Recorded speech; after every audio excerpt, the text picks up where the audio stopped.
காத்துகு இந்த ஒரு ஈவெண்ட்டில் வந்து சந்திக்கிறதுல எனக்கு ரொம்ப மகிழ்ச்சி. பல வருஷங்களாக நாங்கள் மருத்துவம் போயிருக்கோம். இந்த மாதிரி ஈவெண்ட்ஸ் வந்து ரொம்ப ஃப்ரீக்வெண்ட்டாக நடக்காது. எப்போமாவது ஒரு காலங்களில் எங்களுக்கு டைம் இருக்கும்போது இதுக்கு ஒதுக்கி நாங்கள் பண்ணிக்கிறோம். ஸோ நான் வந்து அப்பல்லோ மருத்துவமனை சென்னையில் இதய சம்மந்தப்பட்ட நிபுணராக இருக்கிறேன்.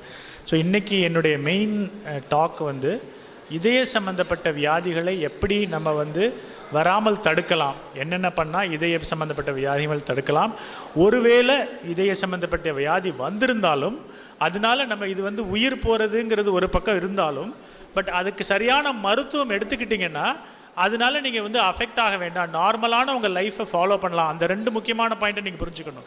ஒருத்தருக்கு இப்போ காலங்களில் வந்து இதயத்தில் ஏதாவது ஒரு பிரச்சனை வந்தது அப்படின்னா அவ்வளோதான், அவர் வீட்டிலே தான் இருப்பார், வெளியே போகக்கூடாது, வீட்டுக்குள்ளேயே உட்காந்துருக்கணும், வெளியே பார்க்க முடியாது. அப்படி உள்ள காலங்கள்லாம் தாண்டி இப்போ உள்ள சிகிச்சை முறைகளெல்லாம் பார்த்திங்கன்னா கரெக்டான சிகிச்சை முறைகளை கரெக்டான நேரத்தில் எடுத்துட்டிங்கன்னா அவங்க திருப்பி அவங்களுடைய தொழிலோ வேலையோ எல்லாத்துக்கும் திருப்பி போயிடலாம் சீக்கிரம். அவங்களுடைய வாழ்க்கை முறையை கொஞ்சம் மாற்றங்கள் க்ரியேட் பண்ணிவிட்டு அவங்க நார்மலான வாழ்க்கைக்கு போயிடலாங்கிறத சொல்கிறதுக்கு தான் வந்திருக்கோம்.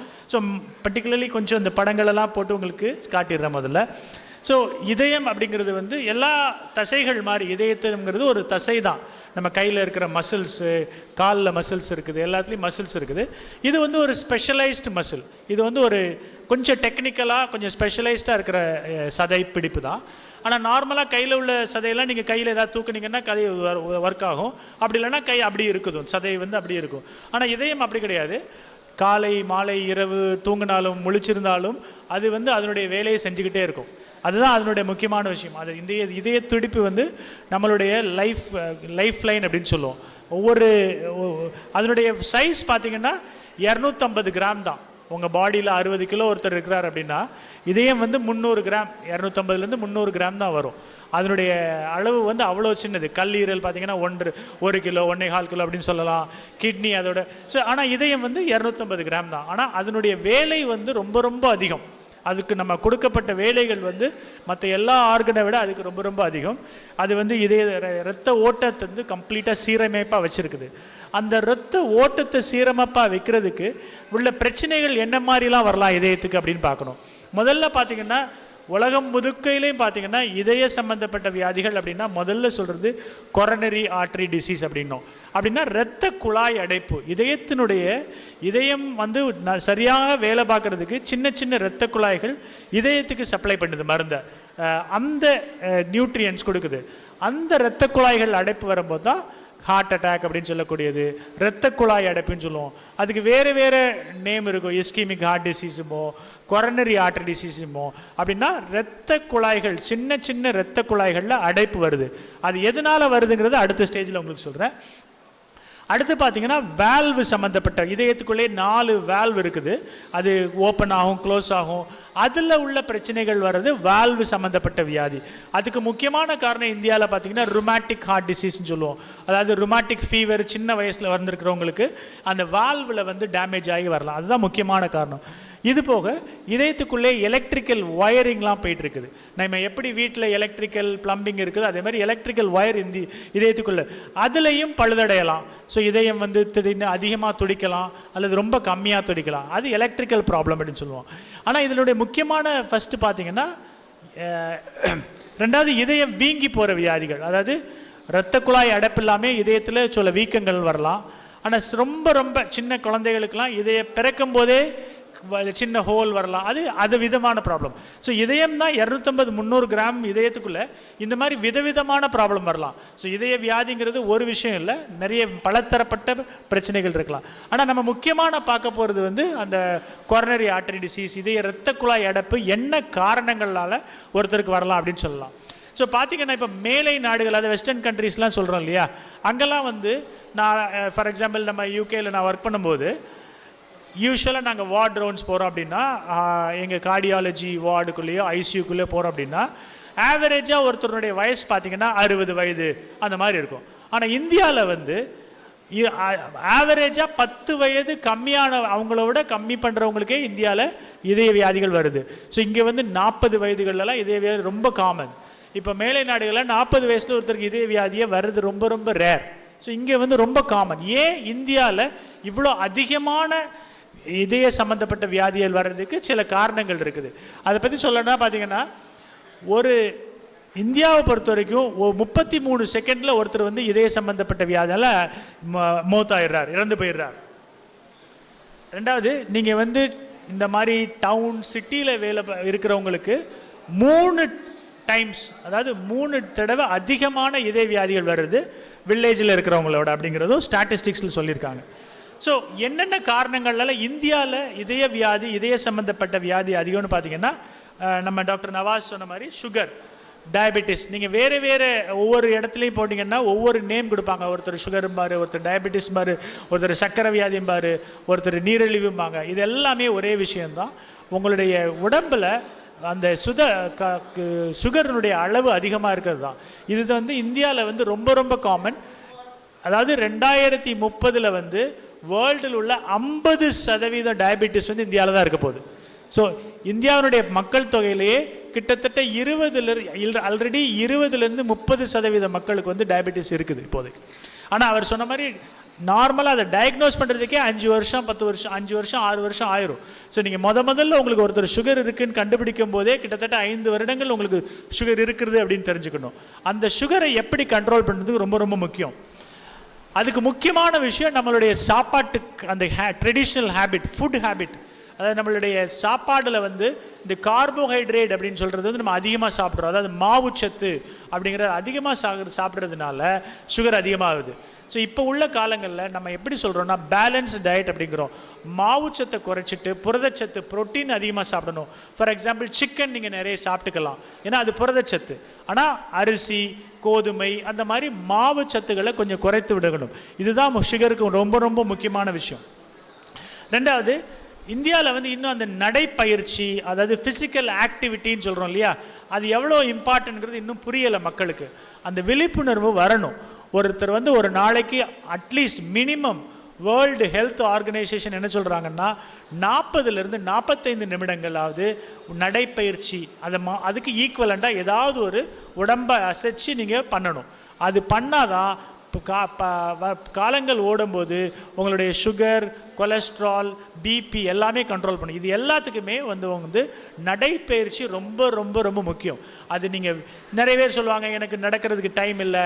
நீங்கள் மொட்டை மாடியில், வீட்டு மொட்டை மாடியில் கூட நடக்கலாம், வீட்டு தெருவில் நடக்கலாம், நைட்டில் நடக்கலாம். நடைப்பயிற்சிங்கிறது நீங்கள் பார்க்கில் தான் போய் பண்ணணும், கிரவுண்டில் தான் போய் பண்ணணும் அப்படிங்கிறதே கிடையாது. நீங்கள் எங்கே முடியுமோ அங்கே பண்ணலாம். இல்லை என்னால் ஒரே நேரத்தில் 40 நிமிஷம் பண்ண முடியல அப்படின்னா 20-25 நிமிஷம் காலையில் பண்ணுங்கள், 20-25 நிமிஷம் ஈவினிங் பண்ணுங்கள். ஏதோ ஒரு விதத்தில் உங்களுடைய உடம்பை அசைச்சிக்கிட்டு இருக்கணும். அதுதான் ரொம்ப ரொம்ப முக்கியம்.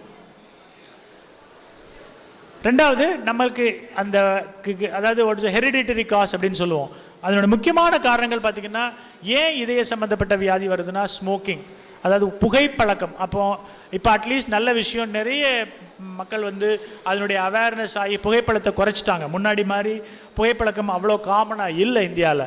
ஆனால் அதே டைமில் இந்த செடென்ட்ரி லைஃப் ஸ்டைல், அதாவது உட்கார்ந்து ஒரே இடத்துல உட்கார்ந்து அதிக நேரங்கள் வேலை பார்த்திங்கன்னா அது it's equivalent to smoking. So என்ன சொல்கிறேன்னா, sitting is equivalent to smoking now. அதாவது நீங்கள் அதிகமான நேரங்கள் ஒரே இடத்துல உட்காந்து உடம்பை அசைக்காமல் இருக்கும்போது அதனுடைய வர்ற வியாதிகள் இப்போ அதிகமாகிக்கொண்டே இருக்கிறது. ரெண்டாவது சுகர், அப்புறம் பிளட் ப்ரெஷர், பிபி, இரத்த கொதிப்புன்னு சொல்கிறோம் இல்லையா, அது ஒரு முக்கியமான காரணம் இதய சம்மந்தப்பட்ட வியாதி வர்றதுக்கு. அடுத்தது முக்கியமான காரணம் கொலஸ்ட்ரால். கொலஸ்ட்ராலுங்கிறது உடம்புல ஓடுற கொலஸ்ட்ரால். நிறைய பேர் என்ன நினைக்கிறாங்கன்னா, கொலஸ்ட்ரால் வந்து நிறைய வாட்ஸ்அப்பில் மெசேஜ் வரும், கொலஸ்ட்ரால் இருந்தால் தான் எனக்கு பிரெயின் வேலை பார்க்கும் அப்படிங்கிறதுலாம். அந்த கொலஸ்ட்ராலுங்கிறது ஆல்ரெடி இருக்கிற கொலஸ்ட்ரால். நாங்கள் பார்க்குறது அதையும் மீறி ரத்தத்தில் ஓடிட்டு இருக்கிற கொலஸ்ட்ரால் தான் நாங்கள் டெஸ்ட் பண்ணி பார்க்குறது. அதை வந்து அளவோடு தான் வச்சுருக்கணும். அது அளவு இல்லாமல் இருந்தீங்கன்னா அதிகமாக, அந்த கொலஸ்ட்ரால் வந்து 0வாக இருந்தாலும் நீங்கள் நல்லா தான் இருப்பீங்க. ஏன்னா அந்த கொலஸ்ட்ரால் வந்து பிரெயினில் உள்ள கொலஸ்ட்ராலை நாங்கள் மெஷர் பண்ணல. அதையும் தாண்டி எக்ஸஸாக சீரத்தில் ரத்தத்தில் ஓடிட்டு இருக்க கொலஸ்ட்ராலை தான் நம்ம மெஷர் பண்ணுறோம். ஏன்னா இந்த கொலஸ்ட்ரால்கள்லாம் வந்து அதிகமாக அந்த இரத்த குழாயினுடைய அடைப்புகளில் வந்து சேர ஆரம்பிக்கும். ஸோ சுகருக்கு நிறைய பேருக்கு இந்த கதை தெரியாது. சுகர் இருந்தால் ஏன் ஹார்ட் ப்ராப்ளம் வருது அப்படின்னு கேட்பாங்க. இன்னும் நிறைய, அதாவது நம்மளாவது இங்கே இந்த ஏரியா வேறு, நான் வந்து தமிழ்நாடு மட்டும் இல்லை இந்தியா ஃபுல்லாக வேறு இடத்துலையும் போய் நான் டாக் கொடுப்பேன். நிறைய பேருக்கு சுகர் இருந்தால் இதய சம்மந்தப்பட்ட வியாதி வருங்கிற அந்த அவேர்னஸே இல்லை. இங்கே நம்ம நம்ம சவுத்துலலாம் எல்லாருக்குமே ஓரளவு தெரியும் சுகர் இருந்தால் ரத்த குழாய் அடைப்பு வரலாம், கிட்னி ப்ராப்ளம் வரலாம் அப்படின்னு. ஆனால் இன்னும் நிறைய பேருக்கு பார்த்தீங்கன்னா சுகர் வந்தால் இந்த பிரச்சனைகள் வருமா அப்படிங்கிற அளவுக்கு அவங்களுக்கு இன்னும் அந்த விழிப்புணர்வு அவ்வளோ இல்லை. சுகருங்கிறது ரொம்ப ரொம்ப முக்கியமானது. இதயத்து மட்டும் இல்லை, அவங்க சொன்ன மாதிரி கிட்னி அஃபெக்ட் ஆகலாம், பிரெயின் அஃபெக்ட் ஆகலாம். சுகர்னால உள்ள பிரச்சனைகள் அதிகம். ஸோ என்னென்ன பண்ணணும் நீங்கள் ப்ரிவென்ஷன் அப்படின்னா, ஒருத்தருடைய சாப்பாடு வந்து ரொம்ப ரொம்ப முக்கியம். ஒரு ஆண் ஒரு பெண் அப்படின்னு நீங்கள் பார்த்தீங்கன்னா அவங்களுக்கு எவ்வளோ கேலரிஸ் சாப்பிடணும் ஒரு நாளைக்கு அப்படிங்கிறதுலாம் இப்போ வந்து வரையறுக்கப்பட்ட விஷயங்கள். அதாவது ஆவரேஜாக ஒருத்தருக்கு வந்து ஒரு ஆணாக இருந்தால் 2500 கேலரிஸ் பண்ணலாம், விமனாக இருந்தால் 2000 கேலரிஸ் சாப்பிடலாம் அப்படின்னு ஒரு பிரிக்கப்பட்டது. அதில் எவ்வளோ வந்து சுகர் இதாக இருக்கணும், எவ்வளோ ப்ரோட்டீன் புரதச்சத்துன்னு சொல்கிறோம் இல்லையா, அது எவ்வளோ ஃபேட்டு.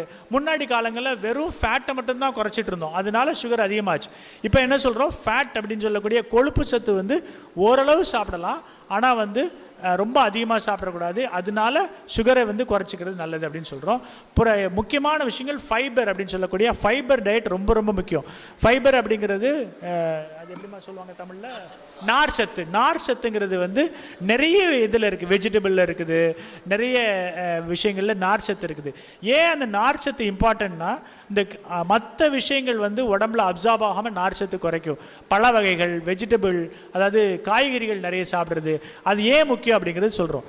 அதாவது முக்கியமான விஷயம் என்ன சொல்கிறோன்னா, நீங்கள் ஒரு ஃபுட்டை வந்து சாப்பிடவே கூடாதுன்னு யாருமே சொல்லலை. நீங்கள் வந்து மட்டனோ பீஃபோ அதெல்லாம் சாப்பிடக்கூடாதுன்னுமே யாரும் சொல்ல, எல்லாமே ஒரு அளவாடு சாப்பிடுங்க. அதாவது அளவு தான் முக்கியம். இப்போ ரொம்ப முக்கியமாக வந்து இதை அவாய்ட் பண்ணுங்கன்னு சொல்கிறத விட அதனுடைய அளவை குறைத்து சாப்பிடுங்கள். அவர் சொன்ன மாதிரி அடிக்கடி விருந்து சாப்பிட்றத விட்டுட்டு அளவாக வாரத்துக்கு ஒரு நாள் நீங்கள் ஓரளவு நல்லா சாப்பிட்டுக்கலாம், அதில் பிரச்சனை கிடையாது. ஸோ ஆனால் பேலன்ஸ்டு டயட், பேலன்ஸ்டுனா புரதச்சத்து, நார்ச்சத்து, மாவுச்சத்து அண்ட் கொழுப்பும் கூட ஓரளவுக்கு அளவோட சாப்பிட்டுக்கலாம். இது எத்தனை பர்சன்டேஜில் சாப்பிட்டீங்கன்னா, இப்போ ஃபிஷ் ஃபார் எக்ஸாம்பிள், மீன் வந்து நீங்கள் நிறைய சாப்பிடலாம், ஆனால் ஆயில் இல்லாமல் கொஞ்சம் ஃப்ரை இல்லாமல் சாப்பிட்டுக்கிறது நல்லது. இதெல்லாம் வந்து சுகர் அண்ட் இது பிபி அண்ட் கொலஸ்ட்ராலுக்கு நல்லது. பிபின்னு சொல்லும்போது அவர் சொன்ன மாதிரி மெயின்லி சால்ட். ஏன்னா நிறைய மக்களுக்கு உப்பு எங்கே இருக்குன்னே தெரில. நிறைய ஃபுட்டில் உப்பு ஆல்ரெடி இருக்குது. ஸோ நீங்கள் பிரெட் ஒரு பீஸ் வந்து சாப்பிட்டீங்கன்னா அதில் ஆல்ரெடி உப்பு இருக்குது. ஒரு பிஸ்கட் சாப்பிட்டிங்கன்னா அதில் உப்பு இருக்குது. நம்ம வீட்டில் ஒரு குழம்பு பண்ணும்போது உப்பு போடுறதுனால தான் உப்பு இல்லை, நிறைய ஃபுட்டில் ஆல்ரெடி உப்பு இருக்குங்கிறத நீங்கள் புரிஞ்சுக்கணும். அதனால தான் இந்த உப்பு வந்து முக்கியமான வந்து பிளட் ப்ரெஷருக்கு ரொம்ப ரொம்ப அதிகமானது. ரெண்டாவது, அதிகமான இந்த லீன் மீட்டுன்னு சொல்லக்கூடிய சிக்கன் சாப்பிட்டுக்கலாம், ஃபிஷ்ஷு சாப்பிடலாம். இதெல்லாம் வந்து நீங்கள் அதிகமாகவே சாப்பிட்டுக்கலாம், சிக்கன் ஃபிஷ் எல்லாம். ஆனால் மெயினாக நாங்கள் சொல்கிறது ரெட் மீட் அப்படின்னு சொல்லக்கூடிய இந்த பீஃபு மட்டனில் வந்து கொலஸ்ட்ராலினுடைய அளவு அதிகம். அதனால் அதை ஒரு லிமிட்டோடு நீங்கள் சாப்பிட்டுங்க அப்படின்னு சொல்லிக்கிறதா இருக்குது. அதே மாதிரி பால்லையுமே எல்லாரும் பால் நிறைய குடிக்கலாம், நல்லது நல்லது அப்படின்னு நினைக்கிறாங்க. பால்லையும் கொலஸ்ட்ரால் அதிகம். ஒரு ஏஜுக்கு அப்புறம், ஒரு வயதுக்கு அப்புறம் பாலினுடைய அளவை நீங்கள் குறைச்சிக்கணும். வெஜிடபிள் அண்ட் ஃப்ரூட்ஸ், அது வந்து சுகர் பேஷண்ட் தவிர மற்றவங்கெல்லாம் நிறைய சாப்பிட்டுக்கலாம். சுகர் பேஷண்ட்டுமே சில ஃப்ரூட்ஸை தவிர மற்றதெல்லாம் அவாய்ட் பண்ணிக்கிறது நல்லது. அது மாதிரி இப்போ சொல்கிறது அதிகமான சில நட்ஸு சில நட்ஸ்லாம் நல்லது. கேஷ்யூ தவிர மற்ற எல்லா நட்ஸுமே நீங்கள் ஒரு அளவாக சாப்பிட்டுக்கலாம் நாங்கள் சொல்கிறோம். டயட் வந்து ரொம்ப ரொம்ப முக்கியம். அந்த டயட்டினுடைய சார்ட்டே நாங்கள் போட்டு கொடுத்துருவோம். இப்போ கொலஸ்ட்ராலுக்கு என்னென்ன மாதிரி ஃபுட்டெல்லாம் அவாய்ட் பண்ணணும் அப்படிங்கிறது அது ரொம்ப முக்கியம். ஒருவேளை இதையும் தாண்டி ஸ்ட்ரெஸ், இப்போ காலங்களில் நாங்கள் அதிகமாக பார்க்குறது யங்ஸ்டர்ஸுக்கு ஹார்ட் ப்ராப்ளம், 25 வயது 30 வயதில் உள்ளவங்களுக்குலாம் ஹார்ட் ப்ராப்ளம் வருதுக்கு முக்கியமான காரணம் ஸ்ட்ரெஸ்னால் வேலை பளு, அதாவது மென்டல் அண்ட் எமோஷ்னல் ஸ்ட்ரெஸ் வந்து ரொம்ப ரொம்ப முக்கியம். அதில் கொஞ்சம் கேர்ஃபுல்லாக இருக்கணும். உங்கள் குழந்தைகளோ இருக்கும்போது அவங்களுக்கு ரொம்ப ஸ்ட்ரெஸ் ரிலேட்டட் இல்லாமல் பண்ணிக்கிறது நல்லது. உடற்பயிற்சி, அதான் சொன்ன மாதிரி உடற்பயிற்சி அண்டு நடைப்பயிற்சி எல்லாருமே அட்லீஸ்ட் ஒரு 40 நிமிடங்கள் ஒரு நாளைக்கு நீங்கள் உங்கள் உடம்புக்காக செலவு பண்ணியே ஆகணும். அதில் எந்த மாற்று கருத்துமே கிடையாது. நீங்கள் எத்தனையோ ஸ்டடி பண்ணியிருக்காங்க. நடைப்பயிற்சி உடற்பயிற்சி பண்ணுறதுனால இதயம் மட்டும் இல்லை, long life, quality of life, joint problem கம்மியாகும், ஸ்பைன் பேக் ப்ராப்ளம் கம்மியாகும், எல்லாமே வந்திருக்கு. ஸோ அது ரொம்ப ரொம்ப முக்கியம். ரெண்டாவது முக்கியமான விஷயம் தூக்கம். இது ரொம்ப காமன். தூக்கத்தை வந்து நிறைய பேர் மறந்துடுறாங்க. மினிமமாக 6லேருந்து 8 மணி நேரங்கள் நீங்கள் ஒரு குட் குவாலிட்டி ஆஃப் ஸ்லீப் ரொம்ப ரொம்ப முக்கியம். அதை வந்து நீங்கள் மெயின்டைன் பண்ணணும். இரவுகளில் வந்து ரொம்ப நேரம் அந்த ஃபோனை பார்த்துட்டே ஸ்பெண்ட் பண்ணுறது, அதே அப்படியே 1 மணி நேரம் 2 மணி நேரம் ஃபோன்லாம் பார்த்தீங்கன்னா தூக்கம் சரியாக வராது. அட்லீஸ்ட் ஒரு 1 மணி நேரத்துக்கு படுக்கிறதுக்கு ஒரு 1 மணி நேரத்துக்கு முன்னாடியே, அரை மணி நேரத்துக்கு முன்னாடியாவது நீங்கள் இந்த ப்ளூ லைட் அப்படின்னு சொல்லக்கூடிய இந்த ஃபோன் வகையெல்லாம் தண்ணி வச்சுட்டு நீங்கள் தூங்குனீங்கன்னா ஒரு 6 மணி நேரம் 7 மணி நேரம் ஒரு குட் ஸ்லீப் கிடைக்கும். இதெல்லாம் ரொம்ப ரொம்ப முக்கியம். ரெண்டாவது, இதயத்துக்கு என்னென்ன டெஸ்ட்டெல்லாம் பண்ணணும் அப்படின்னு ரொம்ப கேட்பாங்க. இதய வியாதிகளுக்கு நாங்கள் சொல்லக்கூடியது மெயினாக இசிஜி. மாஷால்லா இங்கே நமக்கு இசிஜி இருக்குது, எல்லாமே நல்லா பண்ணிகிட்டு இருக்கிறாங்க. இசிஜி ஒரு பேசிக் டெஸ்ட்டு, நல்லாவே ஒரு ஐடியா கிடச்சிரும். அடுத்த லெவலில் போனீங்கன்னா எக்கோன்னு சொல்லுவோம், எக்கோ சம்மந்தப்பட்டது. அதுக்கும் அடுத்த லெவலில் ட்ரெட்மில்னு சொல்லக்கூடிய பெல்ட்டில் நடக்கிற டெஸ்ட்டு. அதுக்கு அடுத்தபடியாக என்ன டெஸ்ட் இருக்குன்னா சிடி ஆஞ்சியோகிராம்னு சொல்லுவோம். இது வந்து உள்ளுக்குள்ளே கையில் டியூப் எல்லாம் போடாமல் நேராக எடுத்து பார்த்துடலாம் சிடி ஆஞ்சியோகிராம். இதுலேயும் உங்களுக்கு அடப்பு இருக்கா இல்லையா அப்படிங்கிறது தெரிஞ்சிடும். பர்டிகுலர்லி உங்கள் பேரண்ட்ஸ், ஃபாதர் மதர் 40-50 வயதில் அவங்களுக்கு ஹார்ட் அட்டாக் வந்திருக்கு அப்படின்னா உங்களுக்கு வந்து வர சான்ஸ் கொஞ்சம் அதிகம். அந்த மாதிரி உள்ளவங்களாம் இந்த மாதிரி டெஸ்ட்டை முன்னாடியே எடுத்து பார்த்துக்கலாம்.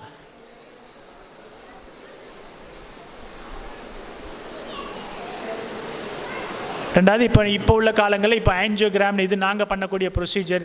கை வழியாக ஒரு சின்ன டியூப்பை போட்டுட்டு இது ரொம்ப ஈஸியாகிட்டு. இது ஒன்றும் டே கேர் ப்ரொசீஜர் தான். காலையில் போனீங்கன்னா ஒரு 4 மணி நேரத்தில் வீட்டுக்கே அனுப்பி விட்டுலாம். இந்த ஆஞ்சியோகிராம் டெஸ்ட்லாம் என்ன சொல்லுன்னா ரொம்ப கிளியராக தெரிஞ்சிடும் உங்களுக்கு பிளாக் இருக்கா இல்லையா, எத்தனை % இருக்குது, உங்களுடைய இதய சம்மந்தப்பட்ட ஹார்ட் அட்டாக் வர ரிஸ்க் இருக்கா. இதை வந்து இது இப்போ உள்ள காலங்களில் இதெல்லாம் ஒரு 15,000 20,000 ரூபாய்க்குலாம் எடுக்க முடியுது. இதை எடுத்துட்டிங்கன்னா அட்லீஸ்ட் உங்களுக்கு ஐடியா தேவைப்படுறவங்களுக்கு, எல்லாருக்குமே பண்ண தேவையில்லை. ஒரு செஸ்ட் பெயினோ, ஒரு இது நடந்தால் மூச்சு வாங்குறது, ட்ரெட்மில்ல ப்ராப்ளம் இருக்குது, கொலஸ்ட்ரால் இருக்குது, சுகர் இருக்குது அப்படின்னா இதை எடுத்து பார்த்தீங்கன்னா இதெல்லாம் ரொம்ப சேஃப் ஆகிட்டு இப்போ உள்ள காலங்களில். அதில் வந்து நமக்கு பிளாக் இருக்கான்னு தெரிஞ்சிடும். ஒருவேளை பிளாக் இருக்குது அப்படின்னா அடுத்த லெவல் ட்ரீட்மெண்ட்டுக்கு நீங்கள் ரெடி ஆகணும். மைண்டில் வந்து இல்லை நான் மருந்துலே இருந்துக்கிறேன். நிறைய பேர் அப்படி நினைக்கிறாங்கன்னா இதெல்லாம் ஒரு பெரிய ஆப்ரேஷன் ப்ரொசீஜரு, இது நம்ம பண்ணால் நம்ம உயிரோடு இருக்க மாட்டோமோ அப்படின்னு. அது அப்படி அல்ல. அப்படி நிறைய பேர் அதை இக்னோர் பண்ணுறதுனால என்ன பண்ணிடுறாங்கன்னா மருந்து மாத்திரைகள் சாப்பிட்டுட்டு வீட்டில் இருக்கிறாங்க. திடீர்னு ஒரு நாள் 3 மாதத்துலேயோ 4 மாதத்துலேயோ அவங்களுக்கு திடீர்னு நெஞ்சு வலி வந்து திருப்பி ஒரு எமர்ஜென்சியாக போகிறாங்க. அப்படி இல்லைனா வீட்டிலேயே மௌத்தாயிடுறாங்க. இந்த மாதிரி விஷயத்துக்கு அவாய்ட் பண்ணணும்னா அது என்ன பிரச்சனைங்கிறத கொஞ்சம் பார்த்துட்டு ஒரு ஸ்பெஷலிஸ்ட் டாக்டரை பார்த்துட்டு என்னென்ன ட்ரீட்மெண்ட் இருக்குது அப்படிங்கிறத பார்த்துட்டு உங்களால் அது கரெக்டான ஒரு ட்ரீட்மெண்ட் எடுத்துட்டிங்கன்னா நீங்கள் அந்த குவாலிட்டி ஆஃப் லைஃபும் இம்ப்ரூவ் ஆகும். ஒருத்தர் வந்து 40 வயசுலேயே 50 வயசுலேயே அவருக்கு இருக்குது, அவருக்கு தொழில் இருக்குது, வேலை இருக்குது அப்படின்னா இதெல்லாம் சரியான ட்ரீட்மெண்ட் தான். அவர் திருப்பி தொழில் வேலைக்கு போயிடலாம். அதை திங்க் பண்ணாமல் என்ன பண்ணிடுறாங்கன்னா இல்லை காஸ்ட், அது எப்படி திங்க் பண்ணுறாங்க, இது காஸ்ட் வரும், காஸ்ட் வந்ததுன்னா. ஆனால் அந்த காஸ்ட்டு வந்து நீங்கள் கொஞ்சம் ஸ்பெண்ட் பண்ணிட்டா கூட நீங்கள் திருப்பி அதை உங்களுடைய லைஃப் ஸ்டைல் திருப்பி நல்லபடியாக போய் நல்ல ஒரு குவாலிட்டி ஆஃப் லைஃப் இருக்கிறத விட்டுட்டு நிறைய பேர் அதை இக்னோர் பண்ணிவிட்டு வேறு ட்ரீட்மெண்ட்டில் போயிட்டு அல்லது மருந்துகளை எடுத்துகிட்டு அலோபதி இல்லாமல் வேறு மாதிரி ட்ரீட்மெண்ட் ஆயுர்வேதாவில் ஏதோ கொடுக்குறாங்க, சித்தாவில் ஏதோ கொடுக்குறாங்கன்னு போயிட்டு கஷ்டப்படுறாங்க. இதெல்லாம் பார்க்கும்போது எங்களுக்கு வந்து ஏன் இந்த அவேர்னஸ் வரல அப்படின்னு ஃபீல் பண்ணுறோம். இந்த அவேர்னஸ் வந்ததுன்னா நீங்கள் இப்போ உள்ள காலங்களில் ஈஸியாகவே சரியான மருத்துவம் எடுத்துக்கிட்டிங்கன்னா நல்ல ஒரு இதாக இருக்கலாம். இதெல்லாம் எப்படி ஸ்டென்ட் வைக்கிறது அப்படிங்கிறது இதெல்லாம் வந்து 2 நாள் 1 நாள் ப்ரொசீஜர் தான் இப்போ உள்ள காலங்களில். ரெண்டாவது, கொலஸ்ட்ரால் மாத்திரைகளை பற்றி இது நிறைய இப்போ ஒரு தப்பான ஒரு இது ஓடிட்டுருக்கோம்.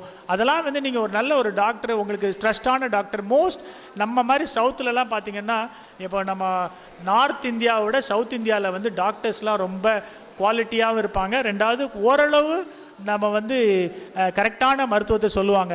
இப்போ நார்த் இந்தியாவிலலாம் நிறைய பேர் ஏன் சவுத்துக்கு வராங்கன்னா அங்கே வந்து அந்த மாதிரி மருத்துவம் இல்லை, அங்கே இன்னும் கமர்ஷியலாக ஒரு மாதிரி இதானதுனால இங்கே வராங்க. இங்கே வந்து நம்பிக்கை அதிகம் டாக்டர்களுக்கு மேலே, யாருமே அந்த மாதிரிலாம் பண்ணுறது இல்லை.